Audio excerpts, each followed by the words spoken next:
Welcome back to the Catapult Effect podcast. I am your host, Katie Wrigley. I am so overjoyed to have you here with me today. Thank you so much for spending time with me. Today, we're going to talk about things that you may have never known about trauma and what your nervous system may actually mark as a traumatic event. Here's a hint. It may really surprise you. That is coming right up, so stay tuned.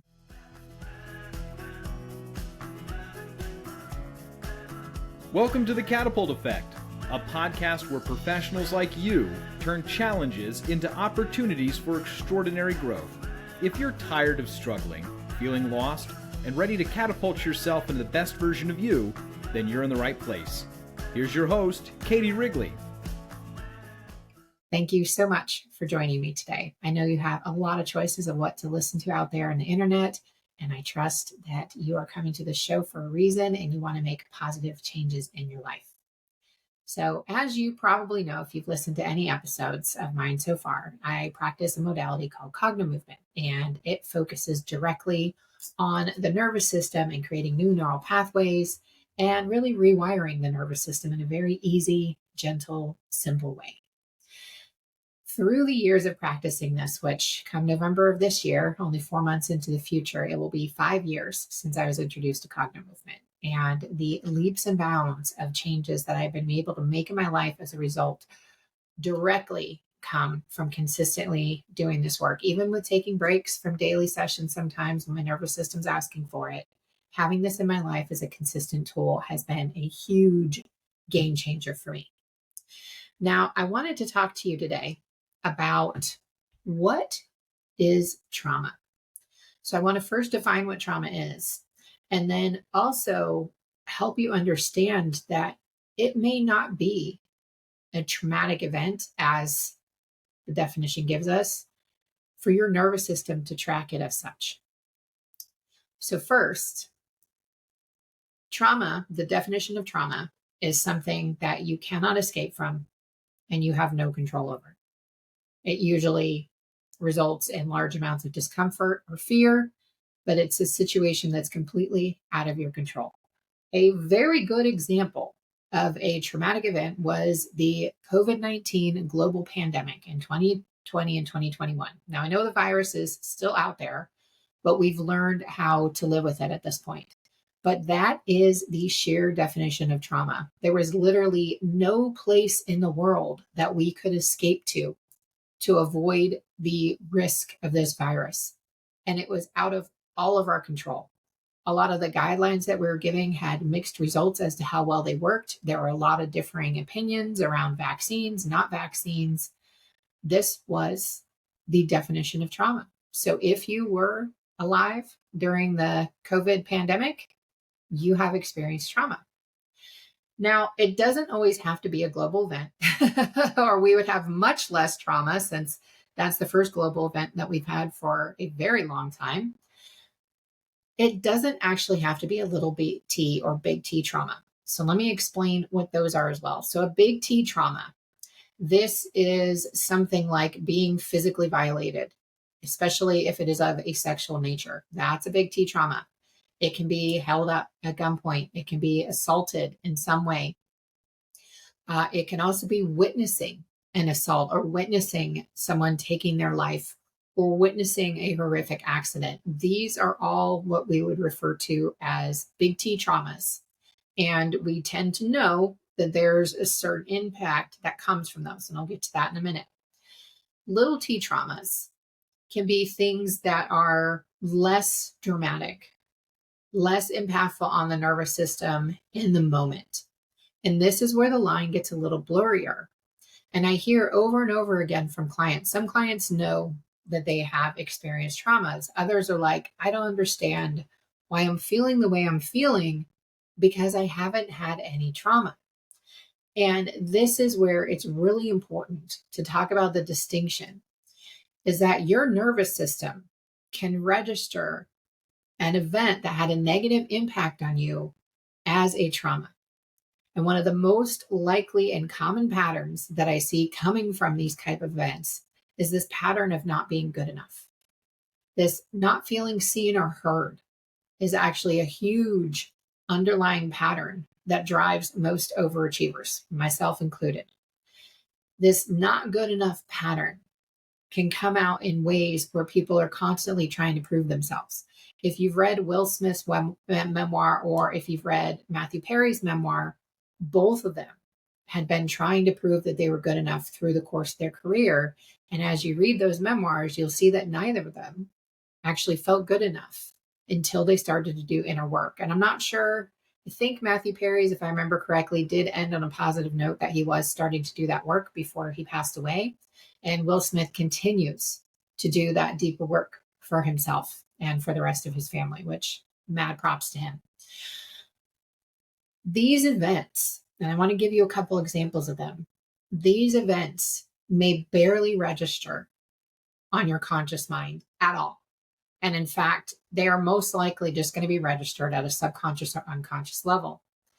The important piece to point out about the conscious and subconscious mind: the subconscious mind is running 95% of what you do in a day. And day to day, you're repeating the exact same activities about 80% of the time. The 5% of your conscious mind, that's what we think has all the information, but it's not true. There is so much that is buried within the nervous system, within the subconscious mind. Your subconscious has been recording every single event that has happened to you from the time that you were a conscious being in your mother's womb right up until today. And this matters because there is so much beneath the surface that we aren't even aware of that are driving these patterns that are working against us, that are keeping us from reaching the goals that we want to make. It may prevent us from starting the business that we've been dreaming of doing. It may prevent us from speaking out from that hot person that we want to talk to, but we think, oh, they'll never go for me. I'm not good enough. It keeps you small. It makes you fear to be seen. These are all patterns that are working against you, against who you are and who you are meant to be. So let me give you a couple examples of those events. So one that I see a lot is if you had really busy parents. So if you're a Gen Xer like me, we were the last generation of latchkey kids. And we had a lot of trust given in us. And there's a really funny woman, Kelly Manna, on Instagram, who I encourage you to follow. I'll try to put her handle in here, actually. But she reminded me that Ted Koppel used to announce on the nightly news at 10 p.m., do you know where your children are? Like, who in the world would forget they had kids and would need to have the news announce, hey, do you know where they are? It's 10 p.m. Like, oh shit, I lost a kid. But that's kind of the mentality that we grew up with. And I'm not saying that that's traumatic as a result. I'm kind of laughing because there is a lot of trauma that did occur within the Gen X generations for sure. But I'm not blaming the parents on that. We all are doing the best we could at the time. And personally, I have wonderful parents who gave us a lot of independence and a lot of trust. More trust than I had earned. Can't speak for my sister, but they definitely gave me more trust than I had earned. But I made it out alive. A good example, though, if your parents were starting a business or they worked a lot, you may have been isolated. You may have started to read a lot of books. That was definitely one of the things I did. I was born independent. I wanted to be in my playpen, left alone for hours at a time when I was an infant. And that continued throughout my entire life up until today. I'm still a very independent person. I need a lot of alone time to recharge my batteries. As talkative as I am 100% an introvert. Even though my Myers-Briggs says I'm 50-50, introvert, extrovert, I definitely relate to the introvert and need that regroup time. But that being left alone, that can make you feel like you aren't seen and heard because parents aren't available to come to school events. They may not be available or aware of little successes that you're doing that you're feeling really good about, but there's no one there to celebrate with you. So it creates this isolation and this hyper dependence on ourselves, makes us less likely to be able to create positive conditions with someone else. And it can also create this deep-seated insecurity or feeling that we're not enough. Now, that wouldn't actually be considered a little T trauma. I mean, sheer neglect when you're not being fed, you're not being bathed, that absolutely is an ongoing trauma and will most likely result in complex post-traumatic stress. But I'm talking about the parents who are loving, who just weren't able to be present because they were so focused on making sure that they were taking care of you, keeping a roof over your head, keeping food in your mouth, that they didn't really know how to connect with you on a deeper level to give you that nurturing you needed. There's so many people within my generation that we see that happening to. And now we see parents kind of over rotating on that. And now we seem to be evening out and giving kids a really positive amount of emotional availability, and also trusting them in their independence to be able to live and grow and do things on their own too. I know some amazing mothers out there, and I have so much respect. But that being overlooked and being left alone a lot, that can leave a dent, making you feel like you aren't good enough. If you have tons of siblings in your family, or even maybe one sibling who was the star in your family, and you felt like you were in their shadow, that can lead to a pattern of not good enough. Another story that Liz Larson talks about a lot is a day that a sibling received a popsicle and the client she was working with did not. And her nervous system decided in that moment that she wasn't good enough. Now, she may have been misbehaving that day. She may have had some other factor that allowed her sister to get a popsicle when she didn't. But her nervous system in that moment decided that she wasn't good enough. And that started that lifelong pattern again. Toxic relationships are another thing. We may have put so much into a relationship and been mistreated, been gaslighted, made to feel like we weren't good enough. We may have been manipulated. They may have actually been abusive. That would actually then go into more of the definition of trauma. But for those relationships that don't really hit that traumatic level, but they're not fulfilling and they're actually quite toxic to you, that can have your nervous system marking in that moment that you aren't good enough, that it's not safe to be seen, that it's not safe to let yourself go look for love again, because there's something about you that's inherently unlovable, because the people that you've allowed closest to you are the people who have hurt you the most. And this is something that I had experienced firsthand. And now I want to explain when these patterns start at an early age. And I do believe that the bulk of my own patterns of not good enough, which I have now been able to turn around, came from the childhood trauma that I experienced outside of my family. And, my parents also worked a lot, so they weren't as available, but they are available now, and they did a great job. And I can't really complain about anything in my past, nor do I want to disrespect them by doing that. But these patterns got set off of me as a really small girl, and they continued into adulthood. And one of the patterns that came out of the trauma, even the stuff that wasn't just my nervous system registering negative events as traumas, was that I would go looking for abuse in a relationship, because what my abusers had taught me is if I just got through the abuse, then the love and the snuggles would come. And so that's what I looked for in my adult life. So I chose people who were not emotionally available or even available for a relationship. They may have been with another partner, not proud to say, or they were at a high level of avoidance in their attachment style. And I'm an anxious attachment style. That's never going to work. I'm constantly looking for love. They're constantly pulling away, and it leads to disasters. And it also kept me from wanting someone to really see me. And so I've been doing so much work the past couple of years to really dig through and delete these patterns. Like I've said, I've gotten to that point now, mostly doing cognitive movement to get me there. And some of these patterns came out of little things that friends in school had said to me, like little pieces. Like in one of the sessions that I was doing, someone from 6th grade, who I can't even remember the last time I thought of this kid, they came to mind. And looking back, they had kind of been a bully to me. And fast forward to the end of my senior year of high school, I was bullied. I had a group of friends, using air quotes there, who were egging my house almost every weekend. I had to lie to them and tell them that we were getting moved out of the country and had moved into some apartment in order to get them to stop. And when they realized I was lying, they egged my house again. It took me leaving for the summer to finally give my parents peace. And we had a raw redwood house, and it was very hot in California. So by the time my dad woke up at 6 or 7 a.m., the egg was already kind of baked into the side of the house. So it was pretty expensive for them to actually fix. It wasn't like egg on siding. It was egg on raw, splintery wood. That was the end of my senior year.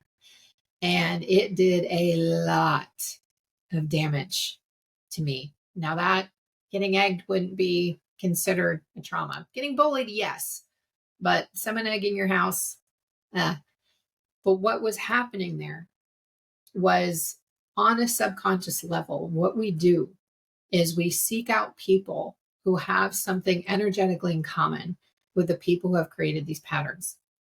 And we actually then look for proof of these patterns, because as humans, we want to be right, and we're telling stories. And so we want our stories to be correct. And so we will actually continue to be around people who at some level, subconsciously, are going to continue to give us these results, because this is all we've known.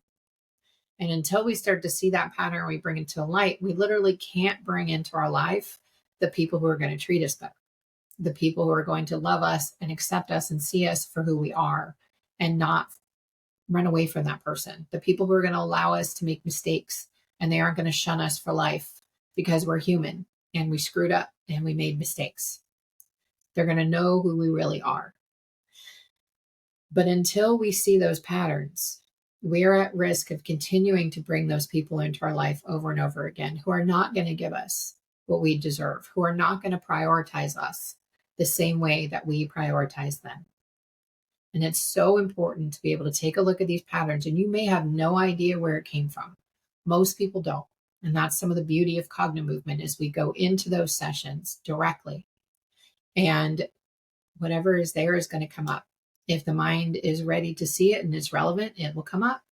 If the mind is not ready to see it yet, or it's not relevant, it's not going to come up. But we can still clear it out of the nervous system. And we know this through certain IQs, whether we've had it cleared out or not.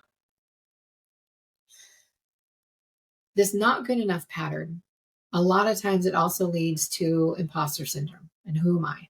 And it keeps us small, like I had said in the beginning. So I invite you today, take a look at some of the patterns. Are you living your fullest life? Are you comfortable when you're on your own? Are you able to sit still? Or are you constantly grabbing for some sort of attention, some sort of external validation that you're enough? Or are you able to seek that and source that for yourself? If you do have a dispute with someone, does it impact you on an emotional level and make you doubt who you are? Or are you able to look through it, analyze it pretty clearly, see where your role was, see where their role was, make peace with it and move on? These are all really good questions to help ask yourself to see whether you have one of these patterns coming out from something that your nervous system decided was a traumatic event, even though it did not hit the definition of a traumatic event. I'm trusting that this episode helped you, and I thank you again for joining me. And as I've said in previous episodes, the best way to understand cognitive movement is to give it a try. So I am offering mini sessions for the low price of only $50 for a 30-minute session with me. This is an introductory price so that you can give it a shot. You don't have to have a ball, but it allows you to try it out, and we can dive into one of those patterns if you're ready to do it. Thank you again for joining me, and until the next episode, please be well. Thank you for joining us today.